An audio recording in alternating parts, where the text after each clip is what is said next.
North Korea's short-range tests sent projectiles into the sea off North Korea's coast. Overseen by the country's ruler, Kim Jong-un, the drill came as nuclear discussions between Washington and Pyongyang remain at an impasse. The Trump administration is demanding North Korea's verified denuclearization before sanctions are lifted, while Kim has sought more immediate sanctions relief. We still believe that there's an opportunity to get a negotiated outcome where we get fully verified denuclearization. Chairman Kim has repeated that. He's repeated that quite recently, in fact. And so we hope that this act that he took over the weekend won't get in the way. We want to get back at the table. We want to continue to have these conversations.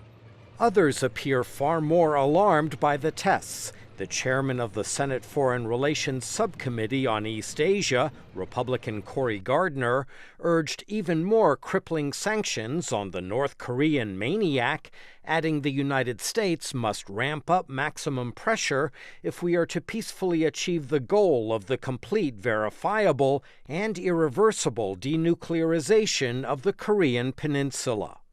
At the same time, President Donald Trump's outreach to Kim is drawing praise from an unlikely source. This is one area, actually, where I do not fault Trump. I think the idea of sitting down with Kim Jong-un is the right thing to do. It is very, very difficult, but clearly they are a threat to the planet. Venezuela, meanwhile, presents a frustrating situation for the Trump administration as U.S.-backed opposition leader Juan Guaido's latest call for popular revolt failed to dislodge ruler Nicholas Maduro. These things sometimes have bumpy roads, to be sure, but Maduro can't feel good. He's ruling for the moment, but he can't govern.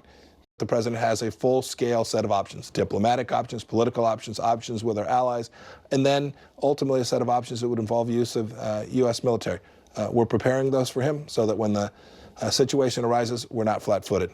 Last week, Pompeo asserted that Russia convinced Maduro not to abandon Venezuela for exile in Cuba.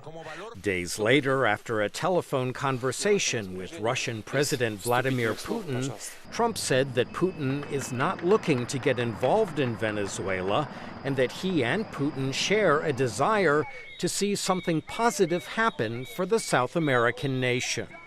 Michael Bowman, VOA News, Washington.